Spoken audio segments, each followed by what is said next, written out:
Hey guys, मैं self Chandan Kumar आप लोगों का गाइज चैनल गेन नॉलेज में गाइज स्वागत करता हूँ। गाइज जहाँ तक मैंने लास्ट का वीडियो एंड किया था उसी को गाइज मैं कंटिन्यू करूँगा। थोड़ा सा टाइम लग गया था लेकिन मैं उसी को कंटिन्यू करूँगा। गाइज देखिए, मैंने आपको charge are conservative in nature ये प्रॉपर्टी बता दिया था। मैं अगला प्रॉपर्टी जो बता रहा हूँ charge are additive in nature, वो गाइज मैं ये बता रहा हूँ कि जरा कि अगर आप कभी भी ये लीजिए सिस्टम ऑफ चार्जेस ले लीजिए जिसमें एक बॉडी V1 जिसका आप चार्ज Q1 मान लीजिए, एक बॉडी P2 जिस पे चार्ज आप Q2 मान लीजिए, एक बॉडी P3 जिस पे चार्ज आप Q3 मान लीजिए। ऐसे ही n system of charges guys मान लीजिए जिस पे आप मान लेते हैं Qn चार्जेस में रखा होगा। ठीक है गाइज, मतलब nth जो सिस्टम ऑफ चार्जेस है उस पे आप मान लेते हैं कि Qn amount of charges guys रखा हुआ। अब देखिए गाइज, जैसे ही मैं कह रहा हूँ कि nth जो सिस्टम ऑफ चार्जेस है उस पे गाइज जो Qnth अमाउंट ऑफ चार्जेस है, तो इसी कॉन्सेप्ट को गाइज मैं थोड़ा सा और इलेबोरेट करूँ। एक बात बताइए गाइज, जब वो सारे चार्जेस जब आपस में कॉन्टैक्ट में आएंगे गाइज तो क्या होगा? सब सारे चार्जेस गाइज आपस में कॉन्टैक्ट में आएंगे तो ये होगा कि जब या रबिंग या इसके वजह से गाइज जिसके पास excess amount of guys charges हैं वो क्या करेंगे, excess amount of guys charges है वो क्या करेंगे, जिसके पास लेस अमाउंट ऑफ चार्जेस है उसको क्या करेंगे गाइज, ट्रांसफर कर देंगे। अब जैसे ही जो एक्सेस अमाउंट ऑफ चार्जेस है वो लेस अमाउंट ऑफ चार्जेस को गाइज मैं कर रहा हूँ ट्रांसफर करेंगे, तो गाइज वैसे सिचुएशंस में जो गाइज चार्ज देंगे डोनेट करेंगे उस पर क्या आ जाएगा गाइज, प्लस क्यू चार्ज आ जाएगा। और जो चार्ज एक्सेप्ट करेंगे उस पर गाइज क्या आ जाएगा, माइनस क्यू चार्ज जाएगा। गाइज आप समझ रहे हैं गाइज, जो चार्ज मतलब डोनेट करेंगे उस पर आ जाएगा प्लस क्यू चार्ज और जो चार्ज एक्सेप्ट करेंगे उस पर गाइज क्या आ जाएगा, माइनस क्यू चार्ज। अब जैसे ही प्लस क्यू और माइनस चार्ज ऊपर के कॉन्सेप्ट मैंने आपको ये बताया कि charge are conservative in nature, guys उसी कॉन्सेप्ट के अकॉर्डिंग जब अगर charge are additive in nature में गाइज कि अगर n सिस्टम ऑफ चार्जेस ले लेंगे जिस पे आप फर्स्ट पे आप Q1 अमाउंट ऑफ चार्जेस मान लिए, सेकंड पे फर्स्ट पे Q1 अमाउंट ऑफ चार्जेस मान लिए, सेकंड पे आपको Q2 अमाउंट ऑफ चार्जेस मान लिए, थर्ड पे आपको Q3 अमाउंट ऑफ चार्जेस मान लिए और n सिस्टम ऑफ चार्जेस पे आप Qn amount of charges guys आप मान लिए, तो गाइज वैसे सिचुएशंस पे गाइज ये होगा कि आप ये चीज़ ऑब्जर्व कीजिएगा गाइज कि अगर जितना गाइज अगर सिस्टम ऑफ चार्जेस सभी को अगर आपस में कॉन्टैक्ट में लाया गया तो जितना चार्जेस गाइज वो लूज करेगा एक चार्ज जिसके पास एक्सेस अमाउंट ऑफ चार्ज है, जिसके पास less amount of charge guys वो उतना ही एक्सेप्ट करेगा। तो टोटल जो चार्जेस का ये है वो हमेशा कांस्टेंट रहेगा, that is Q equals to आपके पास क्या आ जाएगा, Q1 plus Q2 plus Q3 plus dot dot dot Qn। ये गाइज कॉन्सेप्ट आ जाएगा। अब देखिए गाइज मैं ये आता हूँ कि ये कॉन्सेप्ट पे कि charges can't exist without charge, नहीं मैंने क्या बताया कि mass can exist without charge but charge can't exist without mass. देखिए गाइज इसमें ऑब्जर्व करने वाली बात ये है गाइज कि अगर आप मान लीजिए आप ये देखिए कि आप मास ऑफ इलेक्ट्रॉन, आपके पास इलेक्ट्रॉन्स के पास गाइज मास होता है और इलेक्ट्रॉन्स के पास गाइज चार्ज होता है। सिमिलरली गाइज प्रोटॉन्स के पास भी मास होता है, चार्ज होता है, लेकिन न्यूट्रॉन्स के पास मास होता है लेकिन चार्ज नहीं होता है। गाइज मैंने क्या बोला, मैंने ये बोला कि इलेक्ट्रॉन्स के पास मास होता है लेकिन चार्ज नहीं हो, इलेक्ट्रॉन्स के पास मास भी होता है चार्ज भी होता है, प्रोटॉन्स के पास मास भी होता है चार्ज भी होता है और न्यूट्रॉन्स के पास मास भी होता है लेकिन चार्ज नहीं होता है। मतलब इलेक्ट्रॉन्स के पास मास भी होता है चार्ज भी होता है, प्रोटॉन्स के पास मास भी होता है चार्ज भी होता है और न्यूट्रॉन्स के पास मास होता है लेकिन गाइज चार्ज नहीं होता है। तो इससे क्या कंक्लूजन मिला, इससे ये मिला कि मास चार्ज के बिना एग्जिस्ट कर सकते हैं, मतलब मास चार्ज के विदाउट एग्जिस्ट करता है, चार्ज कभी मास के टुवर्ड्स एग्जिस्ट नहीं कर सकता। अब कहीं देखिए एक मैंने कॉन्सेप्ट ये है कि charge are relativistically invariant means it is independent of frame of reference. मैंने क्या कहा, मैंने ये कहा कि चार्ज आर रिलेटिविस्टिकली इनवेरिएंट, मतलब रिलेटिव देखिए रिलेटिविस्टिक का क्या मतलब होता है, फ्रेम ऑफ रेफरेंस। मैं क्या कर रहा हूँ गाइज, रिलेटिविस्टिक का मतलब क्या होता है, फ्रेम ऑफ रेफरेंस। इनवेरिएंट मतलब वेरिएंट मतलब होता है वेरी करने वाला, इनवेरिएंट मतलब जो वेरी नहीं करने वाला। मतलब रिलेटिविस्टिक का मतलब होता है guys frame of reference. Frame of reference का मतलब जिससे आप ऑब्जर्व करते हो, और इनवेरिएंट मतलब क्या होता है, जो वेरी नहीं करता है। मतलब चार्ज आर रिलेटिविस्टिकली इनवेरिएंट मतलब वैसा सिस्टम या ऐसा मॉनिटरिंग जिसका जो ये फ्रेम ऑफ रेफरेंस का जिसका मैग्नीट्यूड है वो फ्रेम ऑफ रेफरेंस पे नहीं वैलिड होता। मतलब फ्रेम ऑफ रेफरेंस का मतलब ये होगा गाइस कि चाहे आप उसका इनर्शियल फ्रेम ऑफ रेफरेंस में आप चार्ज का मैग्नीट्यूड करो, चाहे non inertial frame of reference के बारे में बात करो। इनर्शियल फ्रेम ऑफ रेफरेंस क्यों कहते हैं गाइस कि जब भी अगर या तो मतलब कांस्टेंट वेलोसिटी से कोई चीज मूव कर रहा हो या फिर कोई चीज रेस्ट में हो तो उसको हम लोग कहते हैं इनर्शियल फ्रेम ऑफ रेफरेंस। और non inertial frame of reference क्या कहते हैं, ये दोनों कंडीशन को छोड़ दो तो उसको हम लोग non inertial frame of reference कहते हैं। तो चार्जेस के बारे में ये कहा जाता है कि अगर आप प्रॉपर्टी को आप उसको बहुत ध्यान से ऑब्जर्व कीजिए तो चार्ज का जो गाइज प्रॉपर्टी होता है उसको मैं जरा सा ऑब्जर्व करूँ तो इससे गाइज ये कॉन्सेप्ट मिलता है कि आप कोई भी फ्रेम ऑफ रेफरेंस की बात करो, चाहे मतलब क्या कहते हैं इन फ्रेम ऑफ रेफरेंस की बात करो, इनर्शियल फ्रेम ऑफ रेफरेंस की बात करो या non inertial frame of reference की बात करो, चार्ज का वैल्यू हमेशा गाइज क्या होता है, कांस्टेंट होता है गाइज। पहला कॉन्सेप्ट ये समझ में आना चाहिए। जब गाइज ये कॉन्सेप्ट क्लियर है तो मैं अगला कॉन्सेप्ट की तरफ बढ़ रहा हूँ गाइज। बहुत इंपॉर्टेंट कॉन्सेप्ट है, आपको बिल्कुल समझ में गाइज आएगा, देखिएगा।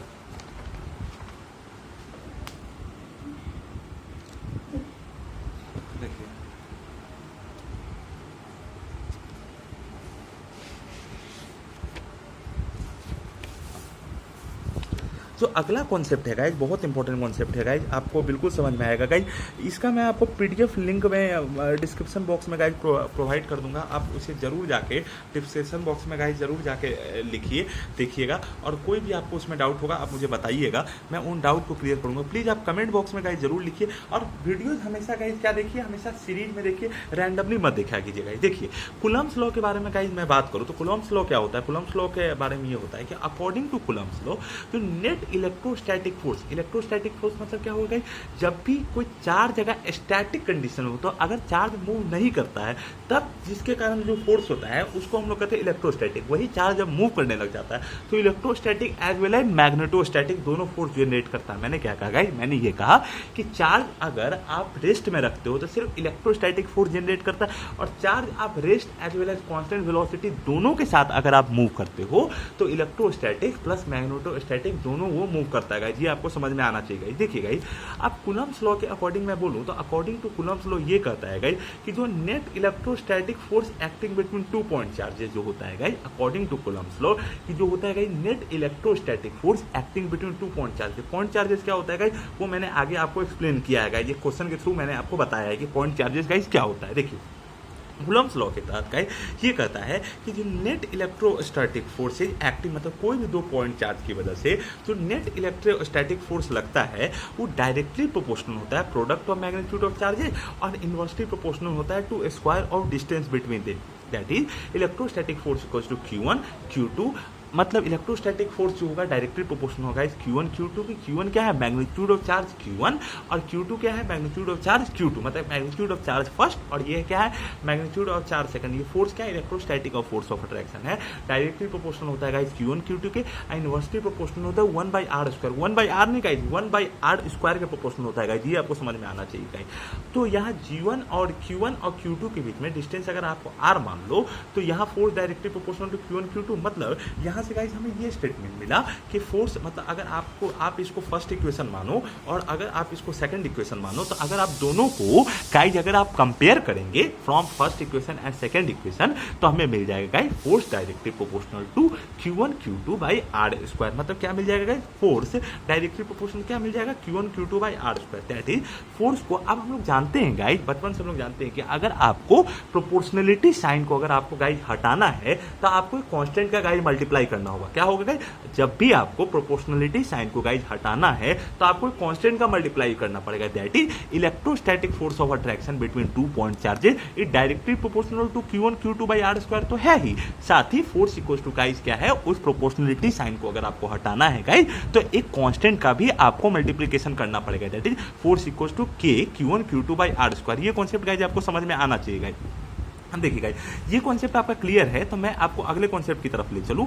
अब K का क्या वैल्यू क्या है, K होता है guys 1/4 epsilon not epsilon r, 1/4 epsilon not epsilon r। अब एप्सिलॉन नॉट क्या होता है गाइस, एप्सिलॉन नॉट होता है permittivity of free space. Free space का मतलब क्या होता है, जिसमें कोई भी गाइस मटेरियल प्रेजेंट नहीं हो, मतलब एप्सिलॉन नॉट क्या होता है गाइस, एप्सिलॉन नॉट होता है permittivity of free space. Free space का मतलब क्या होता है, जिसमें गाइस कोई भी मटेरियल प्रेजेंट नहीं हो। तो epsilon not that is permittivity of free space, इसका मैग्नीट्यूड होता है गाइस 8.856 इंटू 10⁻⁻12 कूलम स्क्वायर पर न्यूटन मीटर स्क्वायर, या फिर 10⁻⁻⁻9/36 पाई फैरेड पर मीटर। ठीक है, दोनों आपको वैल्यू आपको गाइस पता होना चाहिए। मैं क्या कर रहा हूँ गाइस, दोनों आपको वैल्यू पता होना चाहिए। अब देखिए गाइस, अगर K का आपके पास वैल्यू क्या है, 1/4 एप्सिलॉन नॉट एप्सिलॉन r है। एप्सिलॉन r क्या होता है, रिलेटिव परमिटिविटी। अगर आप एयर की गाइस बात करते हैं या फ्री स्पेस की गाइस आप बात करते हैं तो एप्सिलॉन r का वैल्यू गाइस क्या होता है, 1 होता है, और वाटर का रिलेटिव परमिटिविटी होता है 80, और वही H2O2 का इसका जो रिलेटिव परमिटिविटी होता है दैट इज हाइड्रोजन पेरोक्साइड, इसका रिलेटिव परमिटिविटी गाइस क्या होता है 84। मतलब वाटर का रिलेटिव परमिटिविटी होता है 80 और H2O2 that is hydrogen peroxide का रिलेटिव परमिटिविटी गाइज होता है 84। अब गाइज मैं तो ये एक सिस्टम एक चार्जेस के लिए गाइज मैंने बात की या फिर दो चार्जेस के लिए बात करूंगा। अब गाइज मैं आता हूँ Coulomb's law for system of charges. किस पे आता हूँ गाइज? मैं आता हूँ Coulomb's law for system of charges. अब जैसे ही Coulomb's law for system of charges की मैं बात करूँ तो क्या होगा कि आप सेंटर पे इसको आप ओरिजिन क्या मान लो, ओरिजिन मान लो O, जिसका कोऑर्डिनेट आप मानो गाइज 0,0। मैं क्या कर रहा हूँ, मैं ये कर रहा हूँ गाइज कि ओरिजिन पे आप ये मान लो O मानो। अब जैसे ही आप ओरिजिन पे गाइस O मान रहे हो जिसका कोऑर्डिनेट आप मान रहे हो सेंटर पे 0,0, यहाँ पे चार्ज है Q1, यहाँ पे चार्ज है आपके पास Q2, फिर है Q3, Q4 करके Q5। अब मान लीजिए जो सेंटर पे आपके पास दैट इज चार्ज Q0, और ये ऐसे n system of guys charges है। ठीक है गाइस, मैं क्या कर रहा हूँ ऐसे आपके पास n सिस्टम ऑफ चार्जेस, जैसे ही मैं इसको n सिस्टम ऑफ चार्जेस करूंगा तो Q0 वहां पे रखो और Q1 रखो, Q2 रखो, Q3 रखो। Q0 और Q1 के बीच में डिस्टेंस अगर आप R1 रखते हैं, Q2 और Q0 के बीच में डिस्टेंस अगर आप R2 मानते हैं, Q3 और Q0 के बीच में डिस्टेंस अगर गाइस आप R3 मानते हैं, Q4 और Q0 के बीच में डिस्टेंस अगर आप R4 मानते हैं, ऐसे Q5 और इसमें डिस्टेंस में क्या मानते हैं, यहाँ Q5 होगा, थोड़ा मैं लिखना भूल गया, देखिए, या Q5 और Q0 के बीच में डिस्टेंस अगर आप R5 मानते हैं, ऐसे करके अगर गाइज आप मानिएगा तो कूलम्स लॉ में क्या फॉलो करता है गाइज? सुपरपोजिशन थ्योरम फॉलो करता है। देखिए सुपरपोजिशन थ्योरम ये करता है गाइज कि अगर देखिए गाइज ये क्या कहा है, if charge is under the influence of many charges, कोई भी चार्ज जैसे ये Q0 है, ये बहुत सारे चार्ज क्या है इन्फ्लुएंस में है। इन्फ्लुएंस में मतलब क्या है, बहुत सारे चार्जेस के ये इफेक्ट में है गाइज। मैं क्या कर रहा हूँ, ये जो Q0 चार्ज है ये Q1 Q2 ऐसे n सिस्टम ऑफ चार्जेस से क्या है इन्फ्लुएंस में। जैसे ही मैं गाइस ये कर रहा हूं कि n सिस्टम ऑफ चार्जेस के इन्फ्लुएंस में है, तो यहां पे इसके Q0 और Q1 के बीच में डिस्टेंस अगर आप R1 लेते हो और ऐसे करके आप एक सिस्टम ऑफ चार्जेस की गाइस आप बात करते हो, तो वैसे सिचुएशंस में गाइस होगा कि Q0 और Q1 के बीच में ऐसे सिचुएशंस में अगर आपको Q0 पे नेट इलेक्ट्रोस्टैटिक फोर्स लगाना है तो Q1 की वजह से Q0 पे फोर्स लगाओ, Q2 की वजह से Q0 पे फोर्स बताओ, Q3 की वजह से Q0 पे फोर्स बताओ, और सारे फोर्सेज का आप वेक्टोरियल समेशन गाइज अगर आप ले लो तो आपके पास Q0 पे for system of n charges आपको पता चल जाएगा। तो नेट इलेक्ट्रोस्टैटिक फोर्स क्या होगा, जैसे Q0 पे आप सेंटर मान लेंगे Q0, तो यहाँ क्या हो जाएगा K Q0 Q1 by R1 square plus K Q0 Q2 by R2 square plus dot dot dot, last में गाइज आपके पास क्या हो जाएगा K Q0 Qn by Rn square. तो इसको आप जरा जनरल टर्म में गाइज लिखना होगा, कैसे लिखेंगे, जनरल टर्म में गाइज लिखेंगे कि देखिए यहाँ K Q0 को आप कॉमन ले लीजिए, यहाँ पे आपके पास क्या बनेगा Q1 by R1 square plus Q2 by R2 square plus Q3 by R3 square, that is K Q0 equal to K equal to 1 से n अगर आप समेशन करोगे तो Q बाई आर के स्क्वायर। ये गाइज आपको कॉन्सेप्ट समझ में आना चाहिए, बहुत इंपॉर्टेंट कॉन्सेप्ट है गाइज, बहुत ही हद से ज्यादा इंपॉर्टेंट कॉन्सेप्ट है ये गाइज, आपको समझ में आना चाहिए। अब गाइज अगर आपका ये वाला कॉन्सेप्ट क्लियर है तो मैं अगले कॉन्सेप्ट की तरफ ले चल रहा हूँ। अगेन बहुत इंपॉर्टेंट कॉन्सेप्ट है गाइज, जरा ध्यान से समझने की गाइज कोशिश कीजिएगा। देखिए अगला जो कॉन्सेप्ट है गाइज वो है गाइज इलेक्ट्रिक फील्ड का कॉन्सेप्ट है। किसका गाइज कॉन्सेप्ट है, छोड़ूंगा गाइज कुछ भी नहीं, मुझे पढ़ाना सारी चीज़ें हैं, आपको छोड़ के मुझे पढ़ाने की आदत नहीं है गाइज, पढ़ाना मुझे सारी चीज़ें। देखिए इलेक्ट्रिक फील्ड का एक सेकेंड गाइज, देखिए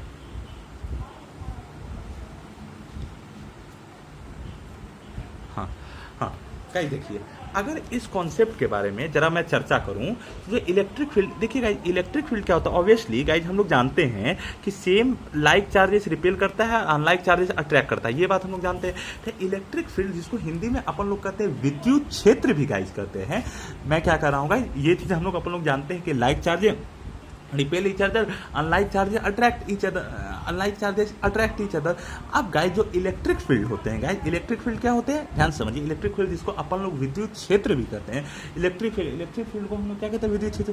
तो इलेक्ट्रिक फील्ड चार्ज के अराउंड वो रीजन होता है जिसपे चार्ज क्या कर सकता है, अपना इन्फ्लुएंस शो कर सकता है या फिर अपना इफेक्ट शो कर सकता है। मतलब इलेक्ट्रिक फील्ड वो रीजन होता है गाइस जहां पे जिसके अराउंड चार्ज क्या कर सकता है, अपना इन्फ्लुएंस या अपना गाइस क्या शो कर सकता है, इफेक्ट शो कर सकता है गाइस। ठीक है, अब देखिए गाइस इलेक्ट्रिक फील्ड का गाइज क्या होता है, 3 ways of representation. Electric field का क्या है guys, 3 way of representation. 3 way of representation guys क्या है, electric field intensity, electric potential और इलेक्ट्रिक फील्ड लाइंस। अब इलेक्ट्रिक फील्ड इंटेंसिटी क्या है guys, electric field intensity guys electric field का कैसा है, वेक्टोरियल रिप्रेजेंटेशन। मतलब अगर आपको इलेक्ट्रिक फील्ड का रिप्रेजेंटेशन आप वेक्टर के फॉर्म में अगर आप करते हो तो उसको हम लोग क्या कहते हैं गाइज, इलेक्ट्रिक फील्ड इंटेंसिटी कहते हैं। वही इलेक्ट्रिक फील्ड का आप स्केलर के फॉर्म में रिप्रेजेंट करते हो तो उसको हम लोग क्या कहते हैं, इलेक्ट्रिक पोटेंशियल। वही इलेक्ट्रिक फील्ड का आप पिक्टोरियल रिप्रेजेंटेशन करते हो तो उसको हम लोग कहते हैं इलेक्ट्रिक फील्ड लाइंस। मैंने क्या कहा, फिर से मैं रिपीट कर दूं, इलेक्ट्रिक फील्ड का अगर वेक्टर के फॉर्म में अगर गाइज अगर आप रिप्रेजेंट करते हो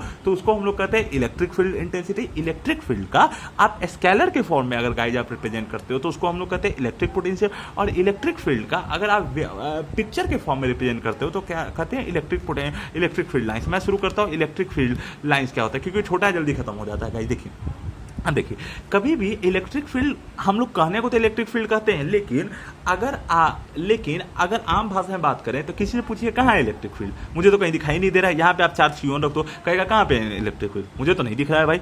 तो अगर आपको उस इलेक्ट्रिक फील्ड का आपको पिक्टोरियली रिप्रेजेंट करना होगा तो उसके लिए हम लोग गाइज क्या कॉन्सेप्ट यूज करते हैं, इलेक्ट्रिक फील्ड लाइंस का। मतलब अगर इलेक्ट्रिक फील्ड का अगर गाइज आपको पिक्टोरियली अगर आपको रिप्रेजेंट करना हो तो उसके लिए गाइज हम लोग क्या करते हैं, इलेक्ट्रिक फील्ड लाइंस का कॉन्सेप्ट यूज करते हैं। इलेक्ट्रिक फील्ड लाइंस का कॉन्सेप्ट क्या कहता है गाइज, ये कहता है कि आपको टू शो इलेक्ट्रिक फील्ड, मतलब कोई भी चार्ज के आसपास जो इलेक्ट्रिक फील्ड गाइज अगर आपको शो करना हो, कभी भी चार्ज के आसपास गाइज अगर आपको इलेक्ट्रिक फील्ड शो करना हो तो उसके लिए हम लोग कॉन्सेप्ट किसका यूज करते हैं, इलेक्ट्रिक फील्ड लाइंस का कॉन्सेप्ट यूज करते हैं। मतलब चार्ज के अराउंड अगर आपको इलेक्ट्रिक फील्ड अगर आपको पता करना हो तो उसके लिए हम लोग क्या करते हैं, electric field lines. Electric field lines क्या कॉन्सेप्ट है, इलेक्ट्रिक फील्ड लाइंस का कॉन्सेप्ट ये है कि electric field lines which emerges from positive charge and terminates on negative. मतलब गाइज ये कॉन्सेप्ट करता है कि जो इलेक्ट्रिक फील्ड लाइंस है इमर्जेस मतलब इमर्ज करता है, मतलब निकलता है फ्रॉम पॉजिटिव चार्ज और टर्मिनेट करता है गाइज नेगेटिव चार्ज पे। मतलब मैंने ये कहा कि इलेक्ट्रिक फील्ड लाइंस क्या होता है, पॉजिटिव चार्ज से निकलता है और टर्मिनेट किस पे करता है गाइस, नेगेटिव चार्जेस पे करता है। पहला चीज ये समझ में आना चाहिए,